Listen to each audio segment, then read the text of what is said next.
Imaginez une ville entière où les gens se mettent à danser et qui ne sont plus capables d'arrêter. Pas pour une fête, ni un mariage et ni une célébration. Juste des gens dans la rue qui dansent encore et encore jusqu'à tomber d'épuisement. Ça a été en 1518 à Strasbourg.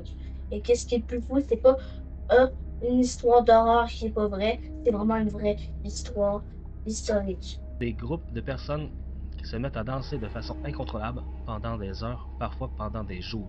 C'est pas juste la première fois que ça s'est fait. La première fois, c'était en 1020. À Bernburg, en Allemagne, on raconte que 18 paysans se seraient mis à chanter et à danser autour d'une église pendant une messe de la veille de Noël. Ce récit est moins solide que celui de Strasbourg, mais il montre une chose. L'idée d'une danse impossible à contrôler existait déjà depuis longtemps. Il faut juste faire attention parce que cette version-là, en le fond, c'est comme. C'est pas la plus grande Ça fait fois. 1600 ans. Ah, mais c'est pas la première fois que c'est arrivé. Ça, c'est comme la première fois, un des premiers, mais il y a beaucoup moins de documents qui peuvent prouver que ça s'est vraiment bien passé. En 1237, un groupe d'enfants aurait quitté pour se rendre vers, en sautant et en chantant sur près de 20 km. Forcément, ça rappelle une autre histoire célèbre. Et ce qui a fait penser un petit peu à l'histoire de la flûte de Hamelin. Le joueur de flûte. Le joueur de flûte. Ça, juste. Ouais, mais ça, c'est une autre histoire. On a aussi une histoire sur le genre de flûte de Hamelin. Puis, en 1278, un autre récit parle d'environ 200 personnes qui auraient dansé sur un pont au-dessus de la Meuse. Et le pont se serait effondré. Les survivants auraient ensuite été conduits vers une chapelle dédiée à Saint Vitus. Et Saint Vitus, dans cette histoire, va revenir souvent. Parce qu'à l'époque, plusieurs croyaient qu'il pouvait être lié à ces crises, soit en les provoquant, soit en aidant les victimes à s'en libérer. Mais le premier grand épisode vraiment marquant arrive en 1374, surtout en Allemagne actuelle.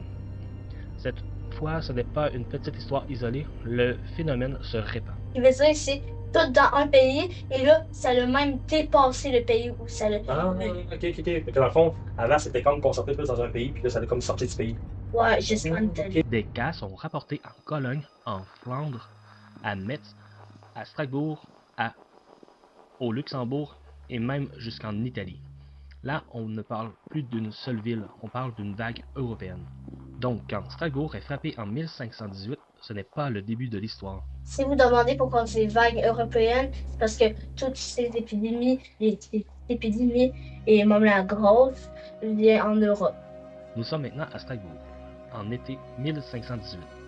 La ville fait alors partie du Saint-Empire romain germanique. Les habitants vivent dans un monde dur, famine, maladie, tensions religieuses, peur des malédictions, et c'est dans ce climat qu'une femme entre dans l'histoire. On l'appelle aujourd'hui Frau Trophia. Son nom revient souvent dans les récits modernes, même si certains détails restent incertains. Ce qu'on retient surtout, c'est qu'elle serait devenue le point de départ de la crise. C'est le commencement, mais c'est aussi pas la fin. Dans ça, il y en a eu avant puis après ces années-là. Vers la mi-juillet 1508, la femme aurait commencé à danser seule dans une rue à Strasbourg. Sans musique, sans fête, sans raison apparente, juste danser. Et après quelques jours, une dizaine de personnes qu'on dit souvent 30, après une semaine, auraient venu avec elle. Au plus fort de la crise, certaines sources modernes parlent de 50 à 400 personnes touchées. Le nombre exact reste discuté. Mais une chose est claire, la situation devient assez grave pour inquiéter les autorités. Et là, l'histoire prend un tournant complètement fou. Les autorités ne réagissent pas comme on le ferait aujourd'hui. Elles ne disent pas simplement arrêtez tout. À l'époque, certains pensent que les danseurs souffrent d'un excès de chaleur dans le corps. Alors, au lieu de les arrêter, on leur donne de l'espace. Et pire encore, on fait venir des musiciens. On sait que la ville, en fait, est contrôlée surtout par l'Église. À cette époque-là, l'histoire des Églises contrôlaient pas mal tout le monde. Et ils ont pensé avec la logique médicale ancienne, surtout ils contrôlés par la religion. Ils pensaient que les faire danser encore plus, ça les aiderait à enlever la maladie. Ouais, c'est dans le coup, genre. Fait qu'ils ont rajouté quoi?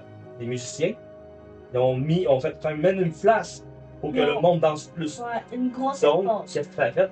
Il y a eu beaucoup plus de monde. Si la médecine ne fonctionne pas, on se tourne vers le religieux.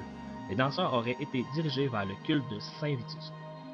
Pour certains, Saint Vitus pouvait provoquer ce genre de mal. Ils ont utilisé la religion pour essayer de guérir quelque chose que ça n'a aucun rapport avec la religion.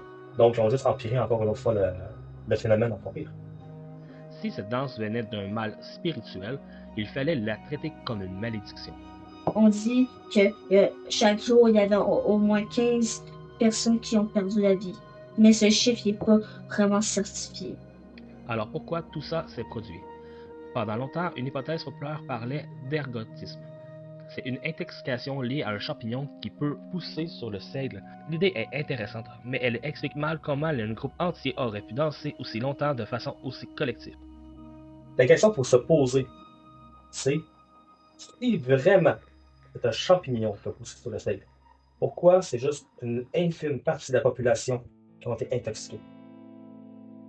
Aujourd'hui, l'explication la plus souvent retenue part plutôt d'une crise collective causée par un stress extrême. Et dans le contexte de Strasbourg, ça devient beaucoup plus logique. En fait, si la logique de l'époque serait plus intelligente, Ouais, il n'aurait pas amplifié il n'y les aurait choses, sinon il y pas aurait eu eu moins de monde. plus de personnes qui auraient été décédées. Ouais. La ville vivait une période difficile. Dans un climat pareil, une crise pouvait se déclencher puis se propager.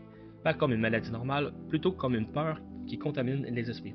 Tu sais, qu'est-ce qu'on sait? En conclusion, qu'est-ce qu'on sait? On sait que c'était documenté. On sait on sait même la date. On sait à peu près le nombre de personnes.